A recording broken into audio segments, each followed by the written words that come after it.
Meanwhile, the markets are reacting to yesterday's comments from President Trump and members of his administration. Treasury Secretary Scott Bessent told investors in a closed-door meeting the president's trade war with China is, quote, not sustainable. According to a person in the room, Bessent said he expects there will be a de-escalation in the very near future, but acknowledged negotiating with China is likely to be a slog. Later in the day, White House Press Secretary Caroline Leavitt echoed the Treasury Secretary's optimism, adding the administration was setting the stage for a deal, although neither official suggested those negotiations actually have even begun. President Trump was asked about trade talks yesterday at the White House.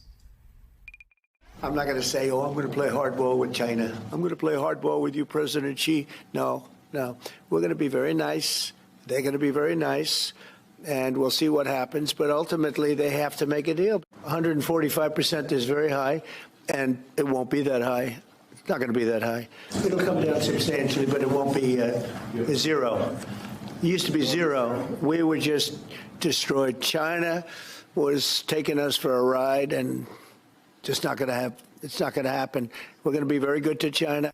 The president also walked back his attacks in part on Jerome Powell, the Fed chair, days after posting online Powell's termination can't come soon enough, in the words of the president there.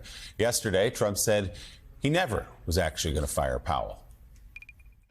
None whatsoever. Never did. The press runs away with things. No, I have no intention of firing him.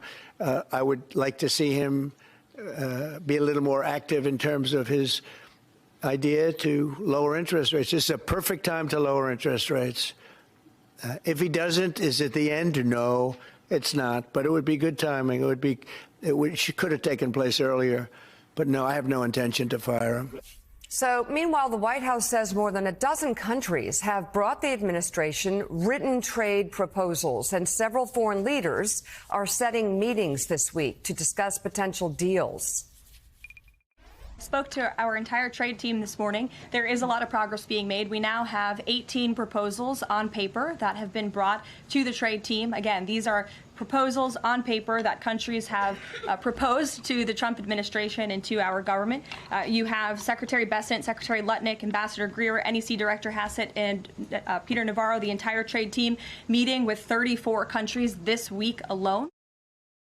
We're doing very well in respect to a potential trade deal with China. As I mentioned, there have now been 18 proposals in more than 100 countries around the world who are wanting to make a deal with the United States of America. And the president and the administration are setting the stage for a deal with China. So while questions still remain on negotiations with China, the White House is reportedly close to general trade agreements with Japan and India. The details of the trade deals are still being worked out. According to Politico, the agreements are closer to memorandums of understanding or a broad architecture for future deals. Jim Vandehei, you guys are writing about what's happening behind the scenes and what sort of led to this moment here, saying that President Trump got a scare from CEOs and the markets on Monday. What has led to what we're seeing today? Yeah, I think the important takeaway would be in the last 24 hours, I'd say for the first time, we feel like in talking to White House officials, they're starting to make progress in persuading Trump that what he did early on was too dangerous and is really having ramifications that go beyond what he was seeing in his line of sight. Very important meeting yesterday in the White House. You had the CEOs of Walmart, Target, Home Depot with the president, warning him very bluntly, saying, listen, like, you're going to have price increases soon. You're going to have empty shelves in a lot of our stores. Like in 2 weeks. Like in 2 weeks. And you're going to have smaller companies going under because they're so reliant on trade, and that hasn't showed up yet at the stores, but it will soon. And I think the combination of that, watching the markets, hearing from other CEOs across different sectors saying the same thing, does appear, and I put quotes around appear because the president really is dug in on tariffs as a theory, but at least the White House officials who are trying to persuade him are. And that is an important thing to note about Trump. Like, if someone who runs a company is a CEO, you need people around you who will look at you and say, you know what, that's a dumb idea, and say it bluntly, or that's a dangerous idea, and say it bluntly. He doesn't have that. So when you're trying to persuade him, people have to either bring in other officials that he respects, or they have to say, no, sir, this is actually a genius idea if you move it this way. And so the process of moving him is taking a lot longer than those that don't like the policy internally would hope. So we'll see if he continues on this track. But certainly the comment on China, certainly the comment on Powell, the idea that that was the media making it up that he wanted to fire him. They were reacting to his social media post where he basically called him a dog and said that he's a loser and shouldn't be in the gig. Like, is he saying he should be fired? No, but anyone else interpreting that might be fair to interpret it as that way. Well, yeah, I mean, Trump said, quote, on Friday in a Truth Social post, Powell's termination cannot come soon enough. That's pretty explicit. He also called him a loser a couple of days ago. But, John, what are you hearing about the turn here, from a little bit of a turn in rhetoric, at least, from the president about Powell yesterday, about China? Obviously, the markets have tanked because of these tariffs. They tanked even more when he started threatening the job of Jerome Powell. Someone got to him, maybe just for a moment. As always, it might just be a day, and he'll be back at his attacks today. But someone perhaps communicating to him, as Jim suggests, CEOs, people he respects, rich guys, saying, this is not working. You got to pump the brakes. A hallmark of Trump's first term were these warring factions in the building. And this time around, they really tried to say that's not the case. We're all using our oars, rowing in the same direction. But we have seen a real split here in the last couple of weeks. And what's happened is that Scott Bessent, the Treasury Secretary, is a little more emboldened than he was back on Liberation Day 3 weeks ago. And Peter Navarro has been pushed aside somewhat. There's including one key meeting last week where Trump announced his pause on tariffs. It happened because Navarro was literally on the other side of the building, and other aides rushed to Trump and got a few moments with him.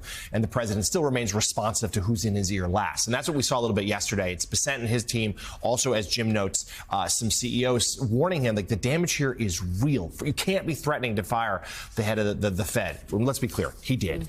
And you can't, the idea of a trade war with China is going to continue to sink the markets here. And Monday was a really rough day.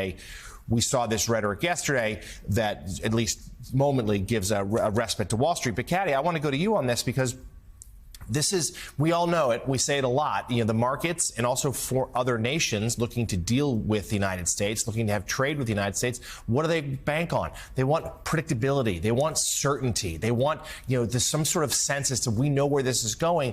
And even on a day where, yes, the markets cheered what Trump did, it's another 180. It is a constant shifting of stances, of language, and it's just so hard for any other nation to get their arms around it. And yes, I think at best we can say loose understanding of frameworks to deals. It's going to be hard to fill in those blanks. Yeah, and the question now is the message we've had from the last 24 hours from Scott Bessent and from the president himself about Jerome Powell the end of the story? Is that the decision now going forward? It's no longer going to be the roller coaster, but the strategy has been set. Powell is not going to be fired. The Fed is going to maintain its independence. The tariff war is going to come down, and that a normal service, if you like, will be resumed. We don't know that yet. Trump seems to be more receptive to markets today than he was 3 weeks ago when he initially announced Liberation Day. Scott Bessent's going to be speaking at the International Monetary Fund later today for their spring meetings. And it's interesting that this is a kind of time where the international community has come to Washington. I was speaking to an IMF official a couple of days ago who said there's two real problems with how the world is seeing the White House at the moment. The world of financiers is seeing the White House at the moment. One is the policy. They don't like the policies of protectionism and these tariffs that are being put on countries around the world. But the second and the bigger problem is a question of competence. Is this White House competent when it comes to stewardship, not just of the American economy, but of the global economy? And I was told that second issue is the bigger concern that other countries have with America at the moment. Speaking of the IMF, we're looking at this headline right here from CNBC. IMF slashing 2025 U.S. growth forecast to 1.8%. That's down almost a full percentage point. for the projections internationally. Let's bring in the anchor of CNBC's Worldwide Exchange, Frank Holland. Frank, it sounds like, based on what we're talking about here, some of the leaked rhetoric that we're hearing from Treasury Secretary Bessent and from the president himself about not now wanting to fire Jerome Powell, that the futures are up a bit. I mean, absolutely. Futures are considerably higher, looking at the NASDAQ and the S&P in the pre-market. Both of them up over 2%. So very clearly, a lot of optimism over a possible end to the trade war with China that's impacted business and consumer confidence. The president is saying he's going to be, quote unquote, very nice, and he expects tariffs to come down substantially when it comes to that trade deal with China. Also, you mentioned Treasury Secretary Scott Bessent also saying he sees a de-escalation. However, when kind of pressed on it, he says that the administration hasn't really talked directly to China.